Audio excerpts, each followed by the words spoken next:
Alright, what is going on, guys? Welcome to another edition of the Narik Chase channel. I'm your boy Narik Chase, and in this video, we're going to be doing another Streamline podcast. Now, this episode of the Streamline podcast, we are definitely be talking about the DC FanDome, a lot of the just all the revealed trailers about the things that are coming out that DC has got going.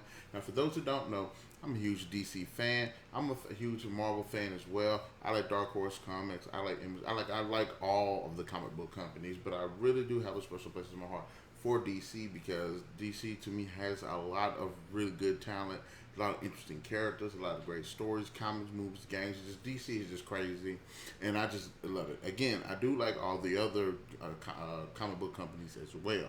But I didn't see no Marvel fandom. I seen the DC one, so we can go ahead and talk about this. And I think also what makes this one so special to me, that makes it stand out more than Marvel, because right now DC is kind of having a rocky start because not start, but a rocky period because there's just a lot of crazy stuff been going on. They just got through downsizing, getting rid of at least particularly WB across all of its platforms. It's gotten rid of a lot of employees, downsizing quite a bit. Of course, there is the issues with cancellation of some of the DC shows, Supergirl and damn near Batwoman on out the door as well.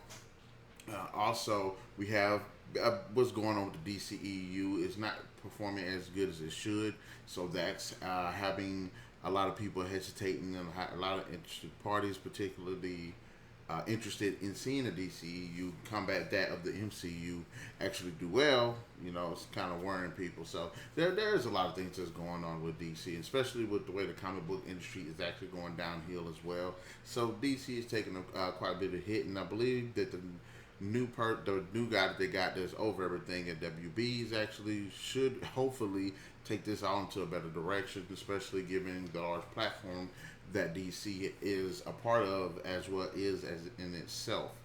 But let's go ahead and get into it. The DC FanDome is basically the Comic Con of the DC, where they drop trailers for all the new coming stuff.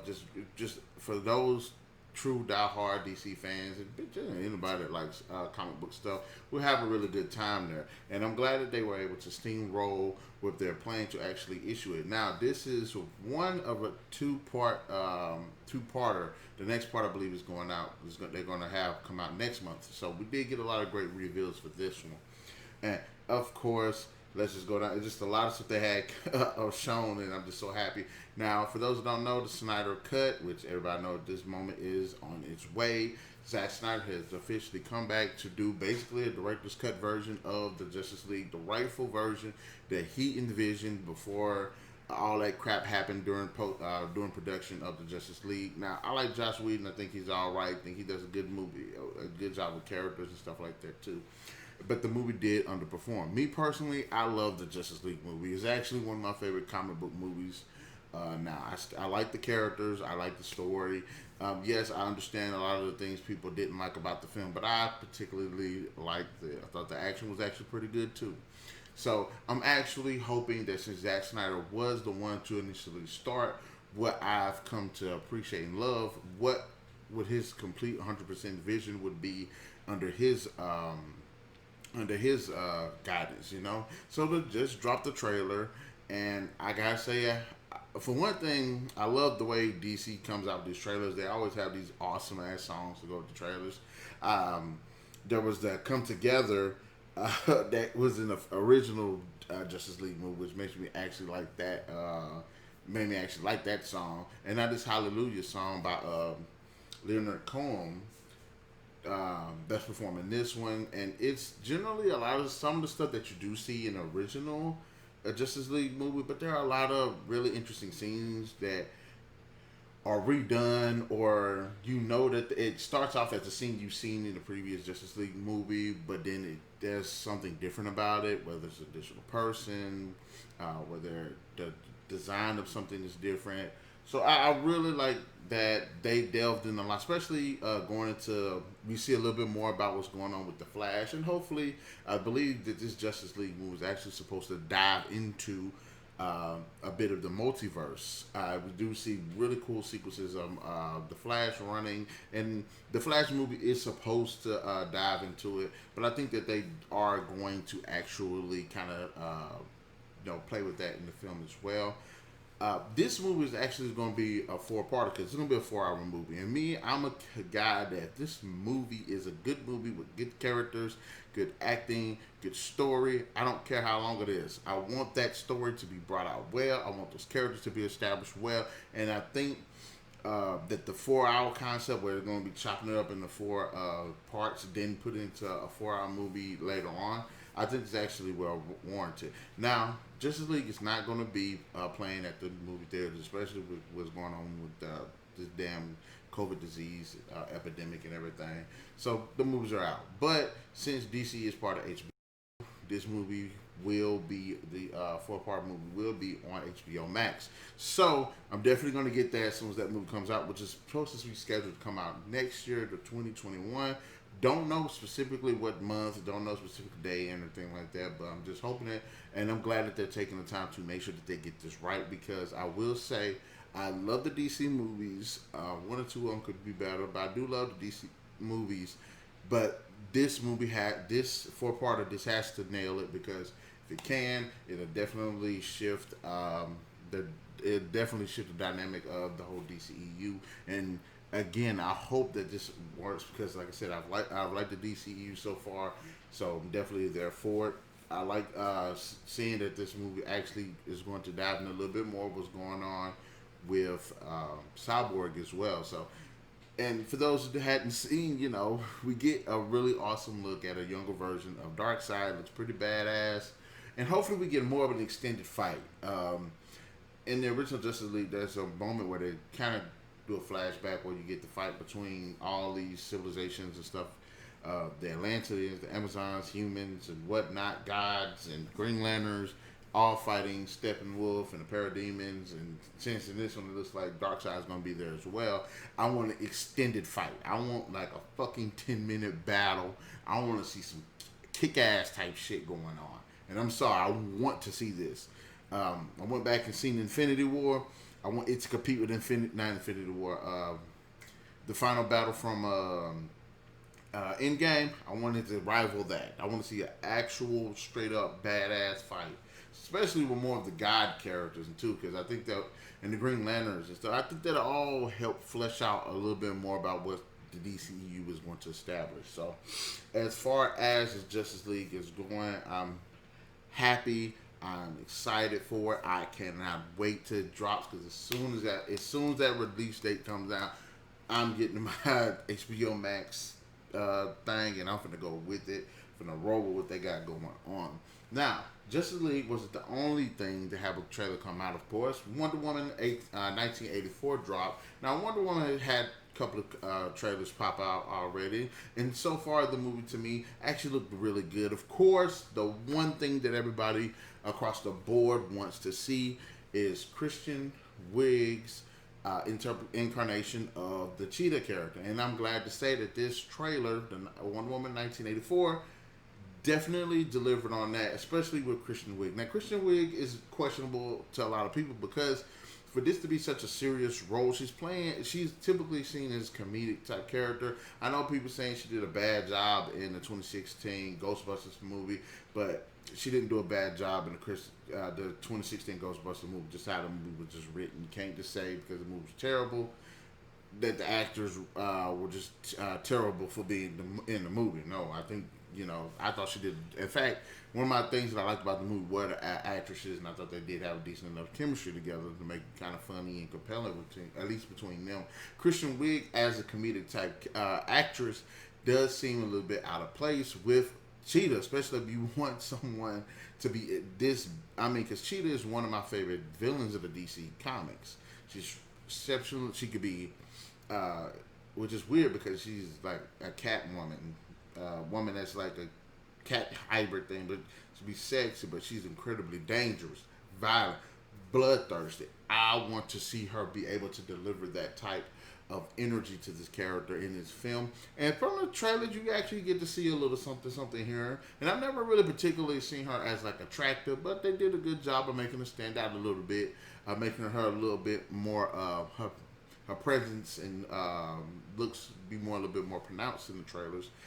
There are some moments where she's like she's super. You can tell she's souped up on some kind of power, and I'm interested in seeing those types of fight scenes, and I'm interested in seeing the dynamic between Wonder Woman and her character as well, because Wonder Woman is like Diana, just Diana in general. It's always seems just like this perfect, really smart, really talented, just quite beautiful woman. Then you have this character, this kind of that's her friend, but also a little bit envy us of that. So I want to see that dynamic between these two characters. Now, we did see her be badass, and hopefully the movie will progress from her being in this, you know, strange, not strange. Strange is the wrong word for this. She's, you know, doesn't have any confidence, to a woman that's becoming confident, to this strong, badass woman, to, of course, the villain who's just completely bloodthirsty and fucking vicious, and one of Wonder Woman's, you know, roles, one of her arch rivals. So, but I would say I've liked what I've seen of Kristen Wiig in this film so far. But at the end of the trailer, they do give us a couple of shots of Cheetah and what she can do, and I really say I like that look of it. She does look scary. She looks vicious. She looks like a fucking monster, and I want to see her act as a creature like a fucking psycho. But I want her to be smart. I want her to have personality, but I do want her to be straight badass.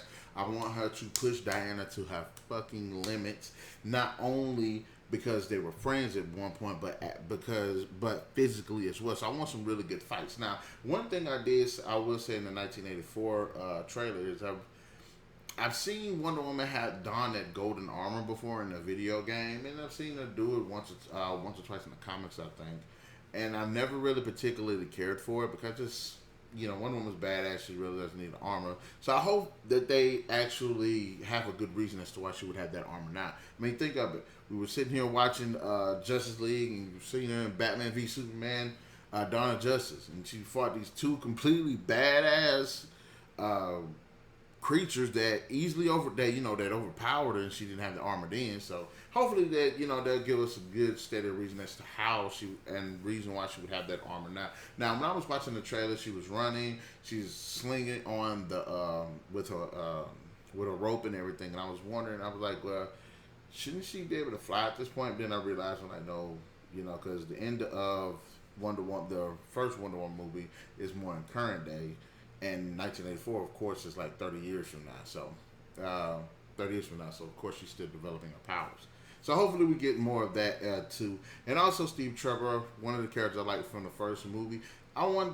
They better give us damn good reason why they brought him back. Me personally, I don't think that's maybe him. I think it's somebody brought his soul back, or maybe he was frozen in carbonite. I don't freaking know. I just want them to have a good reason as to why he's back, because I really like this character. I want the relationship. I want to see how their relationship, how they deal with their relationship at this point now. Also, I do want some humor of him being in this new world, but I still want Steve Trevor to be pretty badass and charismatic. I don't want it to be a total joke the entire movie, because Steve Trevor is a pretty good character, and one of the things that made 2017 Wonder Woman such a good movie was she didn't really eclipse his character. He was still a really badass character. He was still a pretty capable character, and we do get some jokes as suspense in the trailer, but I think for the most part, in the movie, he's actually going to have a more important role, bigger role, of course, and he's actually going to do some things to be a really, really competent and badass Steve Trevor. So, of course, the Wonder Woman 1984 movie, I'm all for it. Now, another one of the things that's dropped, of course, was the Gotham Knights game. The Gotham Knights is basically what happens at the end of Arkham Knight, where Bruce Wayne was dead. And pretty much crime is just running rampant again. And four of his proteges end up taking up the mantle. It's going to be Nightwing, it's going to be Robin, it's going to be Red Hood, and it's going to be Batgirl. And characters will be able to play these four characters, each with their own unique fighting style, weapon system, and all of that good stuff. RPG sets, I guess, too. Which I am so happy to say that they, about fucking time. I mean, I thought they would have done that in the last game, Arkham Knight, you know, when they had all the characters, put all the Predator missions and all of the beatdown missions and stuff like that. And I'm like, this probably should have been happened. Um, so I'm happy to hear about that. Now, one thing I did find weird is that this game is not, even though it is set up as if it was a sequel to Arkham Knight, it's actually not even a part of the Arkham franchise. It's like pretty much like a standalone, if you will. Even though it does somewhat follow it, it is like a part of it, but it's not canon to it. So I'm interested to see how they're going to pull that off. And the villains this time that we've seen in the trailer are going to be the Court of Owls. Now, they're not going to be the only villain. They're going to have all the other villains. Some that got killed off aren't coming back, and some that haven't been brought into the series will make an appearance, hopefully. But the Court of Owls is probably one of the most interesting villain sets that I would like to see, villain groups that I would like to see. And since Batman is out of the equation at this point, how these four heroes are going to take it to the Court of Owls, who are basically the elites that run Gotham and everything else.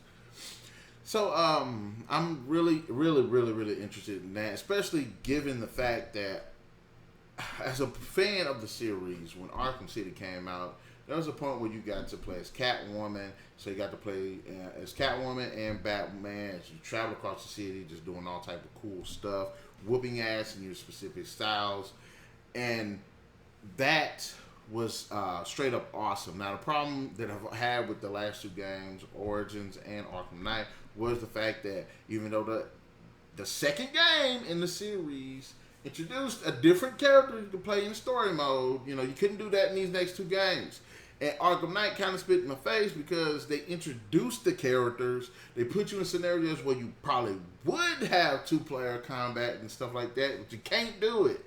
So I'm glad that they're finally having it. It just pisses me off that they could have just, I don't know, put this in fucking Arkham Knight instead of just a whole new game that ain't even really a part of the series, but okay, fine. So the developer is WB Montreal. Montreal was the one that did Arkham Origins, which Origins is not an official prequel to the series, but like this, I feel like it's more like a standalone. So it's like, I don't know how to describe it, but Origins was a good game. Origins is a good game. So I would say that Origins would be like a standalone prequel to this game, and this would be like a standalone sequel to Arkham Knight. So, okay, it's supposed to be coming out next year, 2021. So everybody, put your thumbs up for that. Hopefully there ain't gonna be any delays. It's gonna be on the PC, PS4, PS5, the Xbox One, and the Xbox Series X. So generation now and generation next will be able to enjoy the game, which I'm all up for that. I appreciate that. I do not like playing. I like it when they sit there and bring these out these awesome ass games. Then you got to buy a whole new system for it. So thumbs up to them. I want the open world. In the trailer, they showed great combat sets between all the characters. Their different approaches to different things. That shows sequences where they were riding motorcycles and it was cinematic. So I'm wondering, are we going to be able to ride motorcycles or have something like a Batmobile to drive around the city is? So Arkham Knight, you got the chance to actually drive around in the Batmobile. And just mode of transportation wise, what kind of vehicles are the characters going to be able to utilize outside of just the grappler hooks and gliding around the city and stuff? Another thing which makes this game going to make this game unique is the fact that it can be played online, it can be played offline, it can be played single player mode, it can be played co-op, which I think is absolutely the best possible way for it. Yes, there are 4 characters. Yes, one would think, okay, it could be up to 4 players, but I'm glad that it's down to 2 because I think 2 is more manageable, especially during like the programming and stuff like that, and online play. So I think that'll work out for the best as well. So in terms of Gotham Knights, I'm interested to see where they're going to go with it. I hear that there is going to be hero customization, so thank God for that. Hopefully it will extend to the costumes, abilities, and weapons a bit more further than what we've seen in the Batman Arkham games as well. Also, I like the fact that they are, from what I've read, are going to have meters for assessing enemies' HP and experience and levels and stuff like that, depending on the situation that's going on at the time. Should I be able to fight this one guy because he's a boss character with a red skull next to him, which actually shows that I'm not ready for him because my level too low. So there's a lot that can go with that. But yes, I'm really happy to hear that they're doing another Arkham game, and that we get to play as multiple characters. Now, I'm not gonna lie. I do want to see. I would love for them to bring Catwoman back as another additional playable character that can run across the city and do her thing as well. But what can you do? You still got 4 characters you can play with. And finally, for this episode, because there were a couple other things that I wanted to talk about with the DC FanDome, is the Suicide Squad Kill the Justice League game that we had shown. Now, I love the cinematic. I love the voice performances. I love the action. Again, they came out with some really good music. I love the character interactions that they have. I love just the way this is set up. And initially, the characters that we're going to be able to play with is Deadshot, Captain Boomerang, King Shark, and Harley Quinn. But I hope to God that there's a plethora more characters to be able to play with. But we didn't fortunately see any gameplay. Me personally, I think this is going to come on more as a top-down, in the same vein of Justice League Heroes, but just in case they can prove me wrong and they can go the route of what they're doing with the Gotham Knights game, I'm all for that too. Now, this game can be played for 1 to 4 players, or it could be played by one single player and the other 3 characters being AI. That in itself makes me think, okay, this is probably going to play more like, just Justice League Heroes, X-Men Legends, Ultimate Alliance. So, and even if it did play that way, I wouldn't mind it because I think that's a better way. And yes, you don't get the 3D world and everything like that, but you get opportunity to have more storytelling, more money being put to more characters, more different environments, like customization, stuff like that, So I'm interested to see where they're going to go with that. It's supposed to come out 2022, I believe, and this game is being developed by Rocksteady Games. For those who don't know who Rocksteady Games is, of course, they did Arkham Asylum, Arkham City, Arkham Knight. So it's awesome. But one thing that's got me kind of interested when I heard it was Gotham Knights isn't a part of the main continuity of the Arkham series, the Arkhamverse, as they managed to put down here. But this game is actually a part of the Arkhamverse. This game is actually a part of Batman Arkham, Asylum, City, and Night, and there's supposed to be a lot of things to tie them over. So I'm interested to see where they're gonna go with that. And when I heard that, I was like, I'm interested. Especially considering the fact that the incarnations of some of the characters that we've seen are totally different than what we've seen in Arkham in the Arkham games. I think what Deadshot was in Arkham City, or was he in Arkham? No, he was in Arkham City, I believe. I don't remember. No, he was in Arkham Origins. Deadshot was in Arkham Origins.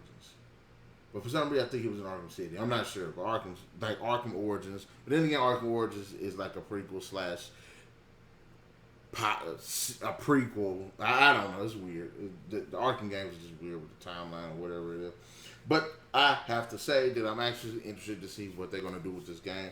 Definitely give us some gameplay. I still feel like this is going to be top down, just like Ultimate Alliance of Justice League Heroes, which I've always wanted another Justice League Heroes game because they've got the characters for it. They've definitely got the stories for it, and I would love to see them do it. And if this is going to lead to more games like that, then I'm all for it. Now, the interesting thing about this is even though this is following the events and it shares the events of the Arkhamverse, is this an evil version of the Justice League? Because in Arkham, they don't really talk about the Justice League. You don't really know what was going on with the Justice League. In fact, it feels like more of all of the Arkham games were kind of like isolated to Gotham. So you don't see Wonder Woman. You don't hear really nothing about Superman. Even though I think at one point there was an Easter egg that did throw something out there about Superman, but you're not sure. It's like when you watch Batman the animated series, all the stuff that happens in Gotham, but Superman never shows up, not once. And then it's not until that one crossover in the movie, which I think it was the animated movie. It was like I think it was an animated movie where Superman and Batman crossover do. You actually see that they actually share a universe. They just never. So it's hard to see. It's hard to see, you know.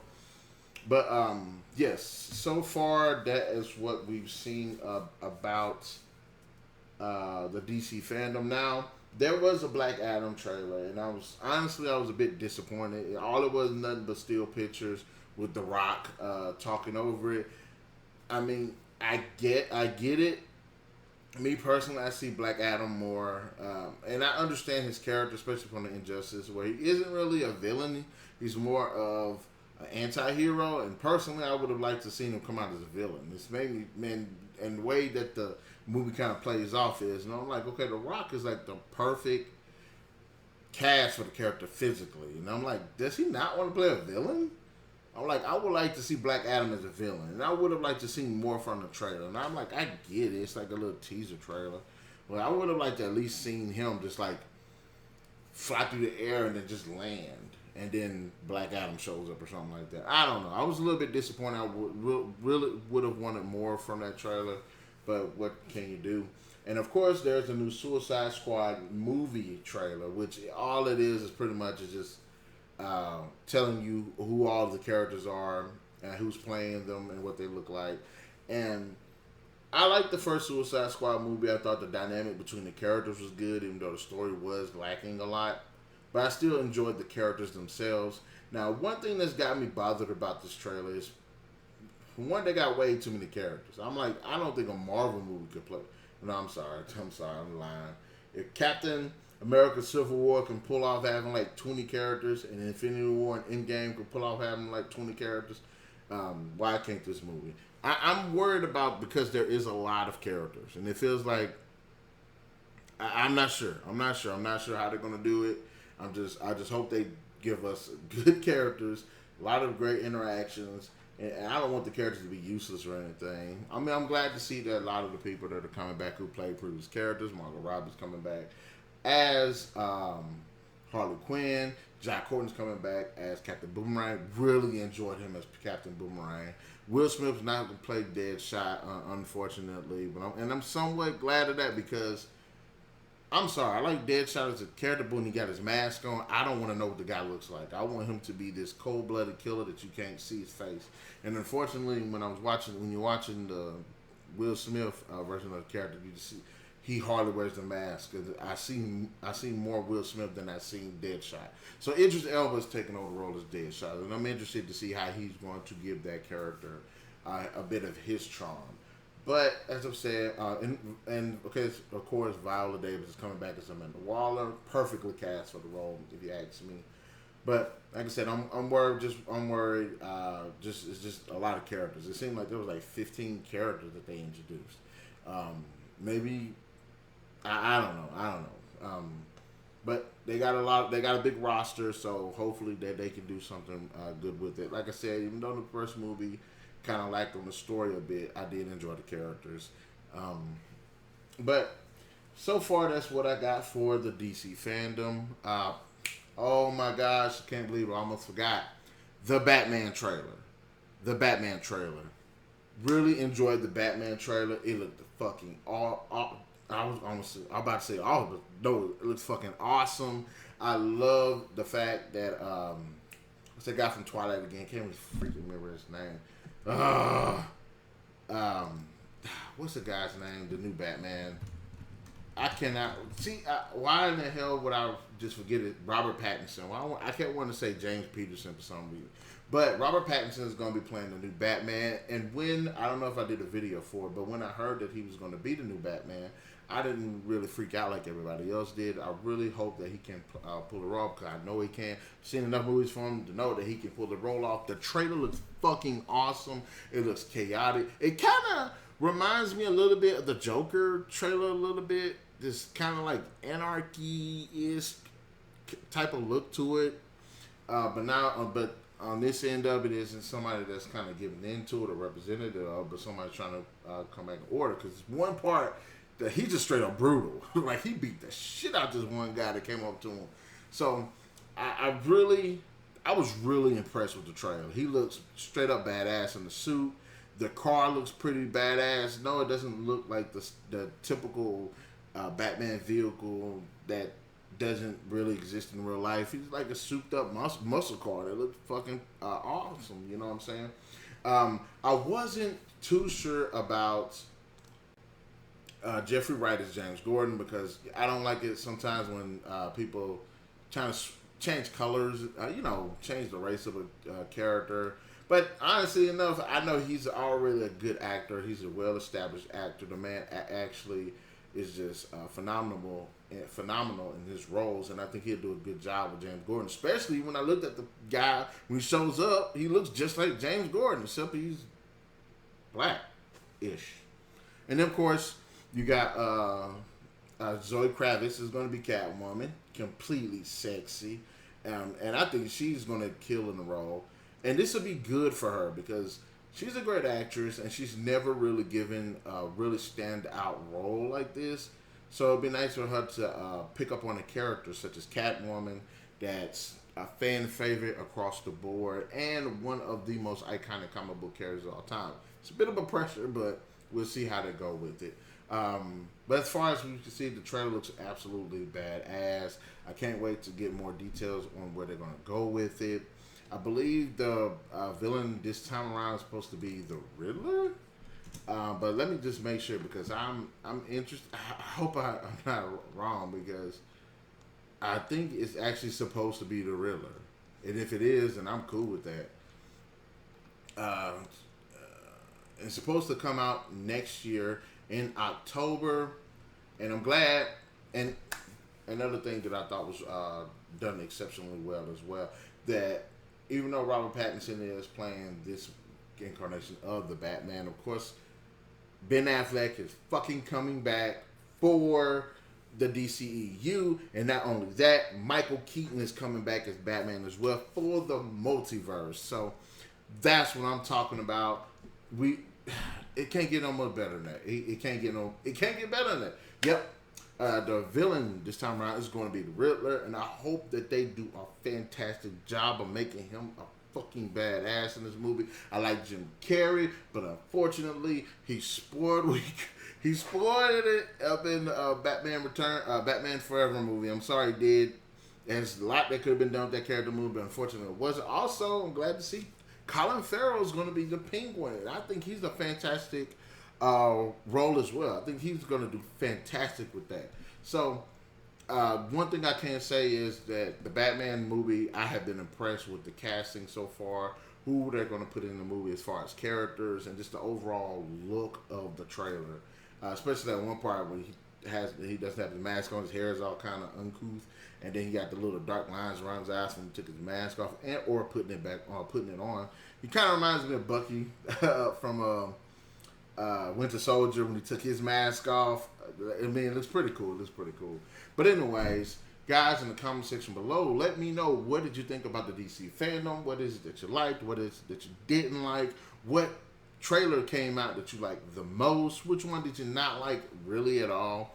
And be sure to leave your comments in the comment section below down there. Hit that like, share, subscribe, and that notification button, because that notification button lets you guys know when stuff is premiering and when I drop videos. And to people out there, to the next video, NarikChase signing out. This episode of Streamline Podcast. Bam!